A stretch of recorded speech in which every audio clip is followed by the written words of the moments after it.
పచ్చని పొలాలు పంట రాసులు కనబడతా ఉన్నాయి.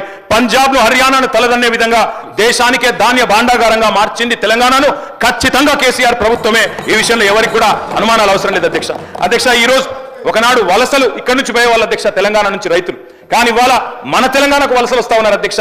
ఉత్తరప్రదేశ్ నుంచి, జార్ఖండ్ నుంచి, ఒరిస్సా నుంచి, బీహార్ నుంచి పక్క రాష్ట్రాల కూలీలు మన రాష్ట్రానికి వస్తున్న మాట వాస్తవం కాదా అధ్యక్ష? పత్తి చేనులలో పత్తి ఏరుతున్న మాట వాస్తవం కాదా? ఇవాళ వలసలు వాపసైనాయి, పల్లెలు కలకల్లాడుతున్నాయి. అదేవిధంగా పాత ఇల్లులు సదురుకున్నారు, కొత్త ఇల్లులు కట్టుకుంటా ఉన్నారు. ఇవన్నీ కూడా ఖచ్చితంగా తెలంగాణలో వ్యవసాయం పండుగగా మారిందని చెప్పడానికి ఒక సంకేతం అధ్యక్ష. ఒక్కొక్క ఊళ్ళే బొడ్రాయి పండుగ చేస్తే లక్షలు ఖర్చు పెట్టి చేస్తా ఉన్నారు అధ్యక్ష. ఎందుకంటే వ్యవసాయం బాగైంది, సాగు బాగైంది, రైతు బాగైంది. మేము ఢిల్లీకి పోయినాం అధ్యక్ష, కేంద్ర మంత్రి గారిని అడిగినాం, కొన అంటున్నారు, ఎందుకు కొనరు బియ్యం అని. ఆయన అన్నాడు, ఇంత ఎట్లా పెరుగుతుందా, ఏం చమత్కారం చేసిందన్నాడు అధ్యక్ష. చమత్కారం కాదు అధ్యక్ష, బృహత్కార్యం చేసినాం కాబట్టే బ్రహ్మాండంగా అల్టిమేట్ గా ధాన్యం కొనుగోలు పెరిగినాయి.